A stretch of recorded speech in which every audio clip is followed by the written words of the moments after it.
We have another amazing show for you today and a fabulous guest. Thank you for joining us. And welcome to the Tech and Space Leaders Show, where we learn lessons from leaders of the next frontier. I am your host, Lisa Dreher, and I'm really excited to introduce our guest for today, Stirling Forbes. He is the founder and CEO of Forbes-Space, as well as an organization called Open Space International. Welcome to the show, Stirling. Thank you very much. It's a pleasure to be here. Thanks so much for being here. So, maybe we can start by having you give a little bit of background on yourself and Forbes Space and Open Space International. Of course. So just a bit of a background of myself. As Lisa mentioned, I run a company called Forbes-Space. And that's a company that is essentially the Trade Consulate of Europe, that we present European space initiatives to global brands all around the world and investors as well. And what we try and do is accelerate the commercial potential of space, not just in Europe, but globally as well. We try and make sure that this industry is thriving and connecting itself to the right partners and to the right investors around the world. My background and how I got into it, it really started from a very young age. I actually grew up watching Star Trek Voyager, if you know the show, and that really inspired me as to how we might live and work in space in the future. And that really carried on within my life as a background presence, but I never thought I could work in space. And then along came the SpaceX launch with the Falcon Heavy, with the Tesla in space. And that really appeared to me like sci-fi coming true. And I was like, I must work in this industry at some point. And then I went on to do a Bachelor of History and Philosophy of Science at UCL in London. And my dissertation was on the commercialization and militarization of space. And I'm sure we can touch on this topic later on in the podcast, but that was the sort of foundational premise behind me researching the industry and getting to know it and realizing that there's a whole lot more going on in this industry than just astronauts and people who are really, really good at maths. There's a lot of other aspects to it, right? And then I took that and I went and I did a Master of Space Studies at the International Space University. And after that, I started Forbes-Space, and it's since grown to now have an office in headquarters in London, office in Toulouse, and exciting news that we'll be opening up our third office in Turin in Italy at the end of this year. Wow, amazing. Congratulations on that. That's really exciting. And I guess just topically, just today, there was a fund announced called Scale Up Europe. Can you talk a That's little right. bit about this new announcement? Yeah, of course. So actually, just last month, I was in Turin at the Italian Tech Week, and there's a great vibrancy in Italy at the moment about its potential for space to jumpstart the economy, but also deep tech more generally. And Ursula von der Leyen, the EU commissioner, was at that conference and she was giving a speech about how European investment in general, we have a bit of an issue in Europe that there's fantastic founders in the early stage. And then in the late stage, they all move to America. No offense, but it happens. So we want to try and keep them in Europe a bit more. And so after this tech week, she announced the fund that she sort of teased a bit at the conference, which was Scale Up Europe Fund. It's just announced today, and it's a multi-billion euro fund in deep tech investment in Europe. So this is for late stage capital of the most promising startups in Europe. So that's really great because deep tech includes space as well. So I'm pleased to see that. And I don't know if you saw the news, but Germany also announced, I think it's 50 billion euros by 2030 in terms of total space defense funding. And that's just Germany alone. So there's an enormous amount of European investment flowing into space. And it's a very vibrant economy now. So it's great to be a part of. Yeah, wow. That is a huge announcement. So it's very interesting. And you mentioned Germany, and I think Mm. in the opener, you talked a little bit about the militarization of space and how you've done your dissertation on this. So let's talk about this a little bit because I think this is a really, current topic for us to touch on. Mm. So tell me a little bit more about that. Sure. So militarization of space can mean many different things. Primarily it's around defense of your sovereign nation through space. So primarily this includes communication, surveillance, and also being able to understand other people's space assets. So in the same way that the modern sort of battlefield includes now drones, space is a very major part of that.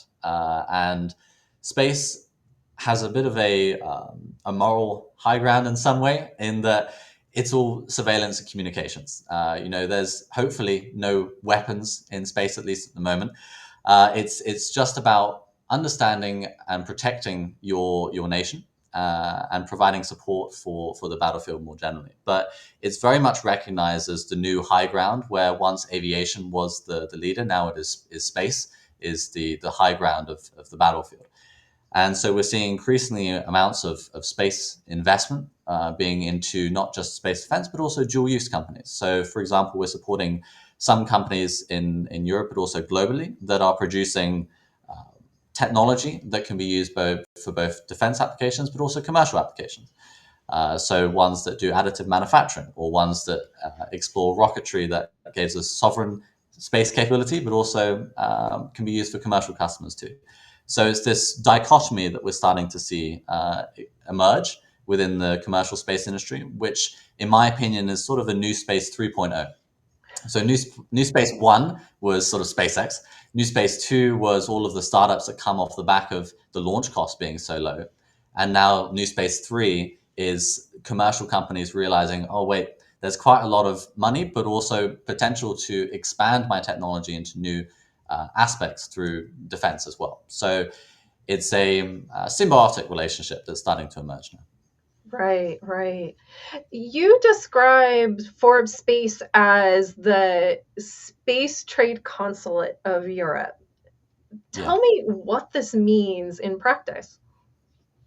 Sure. So, the title's in the name. A country's trade consulate is all about promoting the value of doing business in that country. So, what we do is much the same, only that we promote the value of doing business in the space sector to non-space entities, usually. So, investors or partners who are interested in getting involved in space, but don't necessarily know how. So, we try and build those bridges. So, as I mentioned, Toulouse, Turin, and London, these are sort of the main hubs of space in Europe for finance or for manufacturing. There is Cologne or Munich. That's a bit of a debate about which one in Germany is the hub. But we're quite happy with Toulouse, Turin, and London at the moment. But typically that means introducing space companies to non-space organizations. So people like, for example, Prada or Hilton have got involved in space, but also people like Mitsubishi or Toyota are getting more involved in space. And then increasingly mining companies as well, like Rio Tinto, for example. So these companies all have capabilities or resources that they want to bring to the space industry, or they want to be involved in space because of the halo effect, being associated with how cool space is, or how innovative it is, or how risk-taking it is. There's a lot of very similar characteristics to space as there is to motorsport. It's the same type of reason why companies partner with something so cutting edge, so high tech, so extreme. So that's that we try and do. And also we help promote regions as well. That's traditionally part of the trade consulate role, creating new regions for space, and helping other regions come into Europe. Got it, got it. And it sounds like you have three main pillars, which include fund, partner, and grow. Can you talk a Yes. little bit more about those three pillars? Yeah, of course. So it's sort of the stage of a space company in a way. They need funding, first of all. So it's for companies that have really nailed their technology, but they need the capital. So we connect them with the investors who want to get involved in space or already have. So we have this big list of investors that we know, we talk to, that have already invested in space, because it's nothing worse than, and I'm sure many space companies can relate that have been involved in raising money for investment. You go to an investor and they have no idea what you're talking about, and you need to give them a 20-minute lecture on space before you can get to your technology. So we try and make sure that the private equity or the family offices or the VCs that we introduce them to already have an appetite for space investment, understand its potential. Partner, that's capabilities, resources to improve mission success, as I mentioned. So anything from like mining, logistics, agriculture, wherever there's a good fit, where they may not quite understand the value of space to their organization as well. So we sometimes help write their space strategy and then find the right space companies.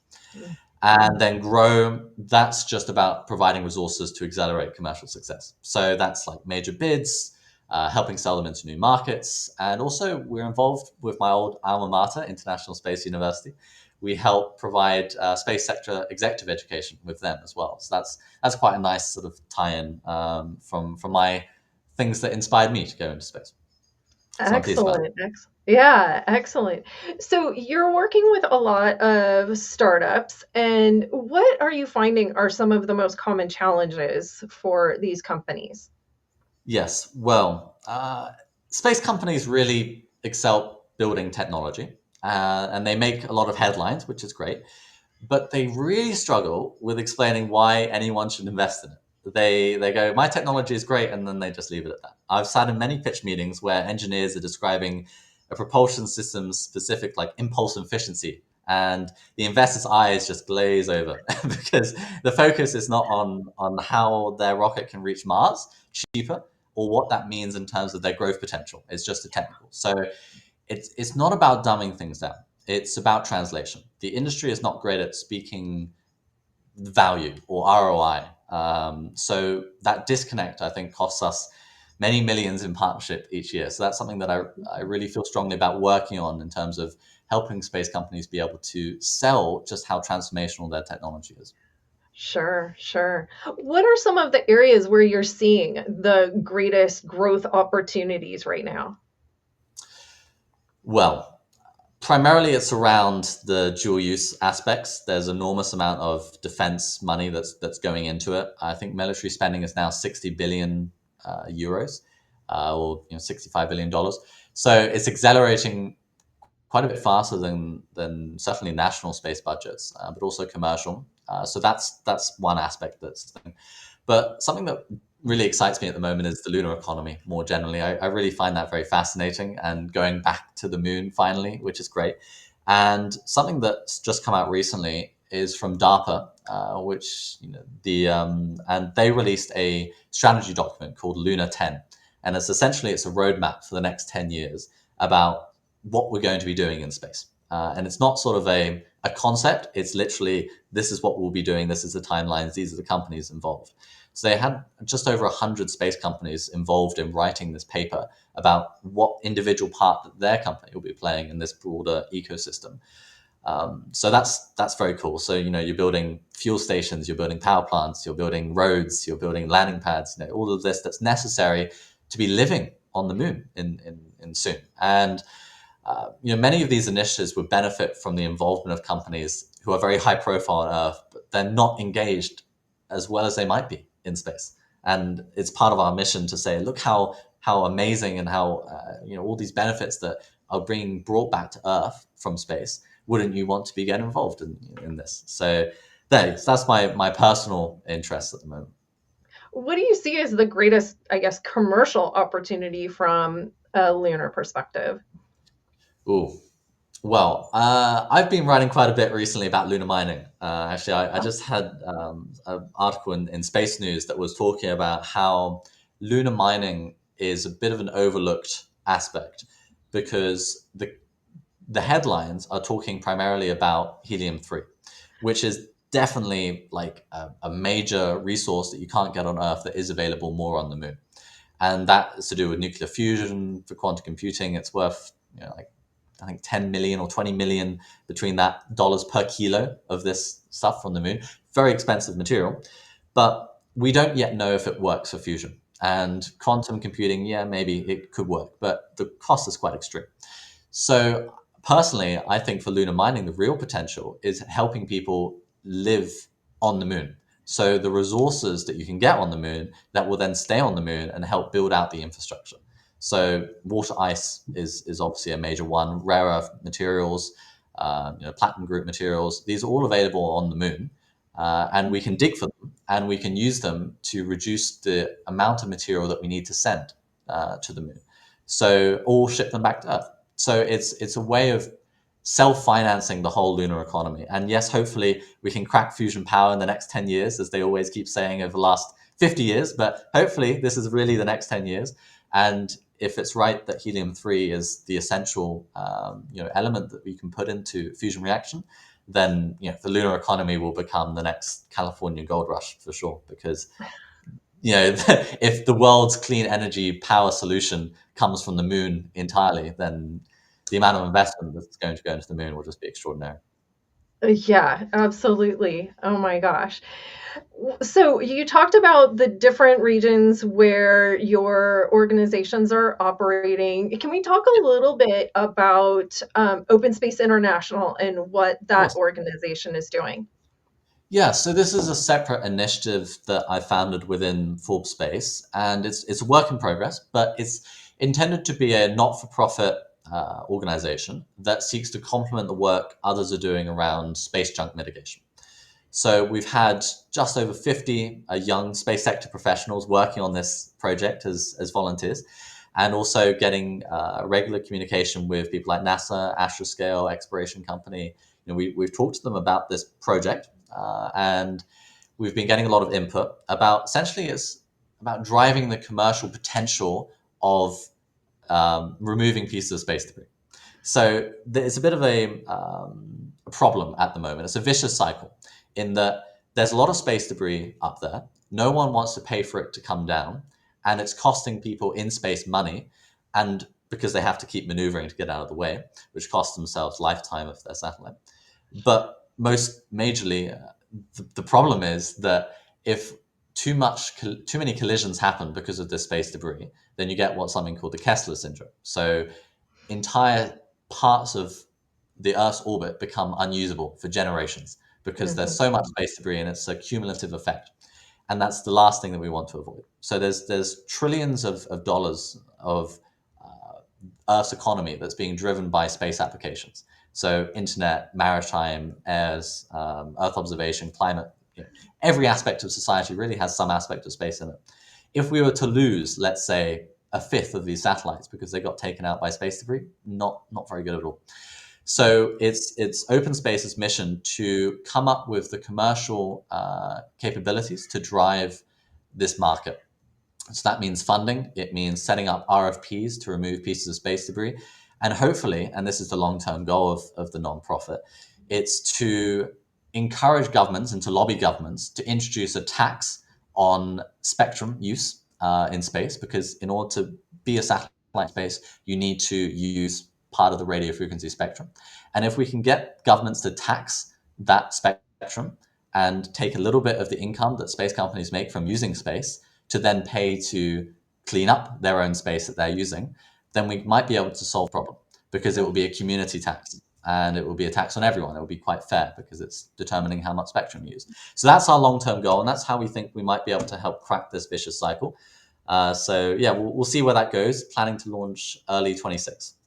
Yeah, I mean, this is a global challenge, right? Yes, We absolutely need to work together on a global we do. level to ensure the sustainability of space for the long term. So, great initiative.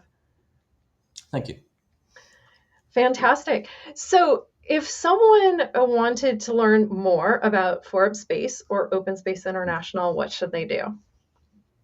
Well, the easiest way is the two websites, both Forbes-Space and OpenSpace, forbespace.com or openspace.international. They're the two websites that you can go to and learn more about the mission. Feel free to reach out on my email or through the website. My email is svc@forbespace.com if you want to have a conversation with me. But yeah, we're very happy to have calls with people and understand their problems, understand where they might be able to find the opportunity in space. I mean, as we mentioned, we're the sort of trade consulate. So if you think of an opportunity in space or think of some value that you can unlock, be very happy to help you unlock that value. Oh, fantastic. Thank you so much for being here today with us, Sterling. I really appreciate it. It's my pleasure. And it's been a very interesting conversation. Always good to talk about space. Indeed, indeed. And I also do want to take a moment to thank GuideForce for hosting these sessions. To learn more about GuideForce, you can visit guideforce.com. And we'll see you next time on the Tech and Space Leaders Show.